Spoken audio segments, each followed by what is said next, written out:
Ballon ডিওরের সময় যত ঘনিয়ে আসছে ততই বাড়ছে উন্মাদনা এবং কৌতূহল।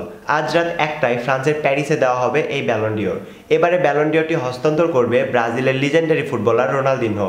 রোনালদিনহো বলেন, কে ব্যালন ডিওর পাবে সেটা আমি জানি, আর আমি নিজেও সেই ক্লাবে খেলেছি। এখন প্রশ্ন হলো, রোনালদিনহো কোন কোন ক্লাবে খেলেছে? রোনালদিনহো ইউরোপের মোট বড় বড় ৩টি ক্লাবে খেলে: Barcelona, PSG and AC Milan. AC মিলানের তো এই রেসে এগিয়ে খুব একটা এগিয়ে কেউ নেই। এই রেসে এগিয়ে রয়েছে পিএসজির ফুটবলার ওসমান ডেম্বেলে, যে কিনা তার পুরো ক্যারিয়ারে যা করতে পারেনি এই এক সিজনে তার চেয়ে অনেক বেশি কিছু করে ফেলেছে। এই রেসে অনেকটা এগিয়ে রয়েছে ওসমান ডেম্বেলে। তারপরে যদি বলা যায় বার্সেলোনার রেসে পেদ্রি এবং রবার্ট লেভানডস্কি এই রেসে অনেকটা পিছিয়ে রয়েছে। তারা অলরেডি বলে দিয়েছে যে তারা ব্যালন ডিওর শোতে প্রেজেন্ট থাকবে না, তারা বর্তমান সিজনকে বেশি প্রায়োরিটি দিচ্ছে। আর যদি পেদ্রি এবং রবার্ট লেভানডস্কিকে বাদ দেওয়া হয় তাহলে থাকছে আরও দুইজন player, Lamine Yamal and Raphinha.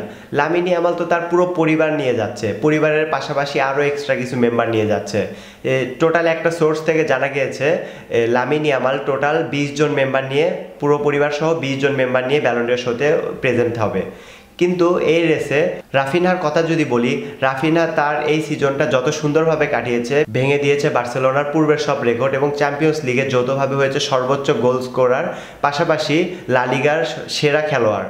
তাই তো বার্সেলোনার দিকে তীরটা গেলে রাফিনহাকেও বাদ দেওয়া যায় না। বার্সেলোনার দিকে তীরটা গেলে দুইটা প্লেয়ার মেজরভাবে হচ্ছে, একটা হলো লামিন ইয়ামাল, দ্বিতীয়ত রাফিনিয়া।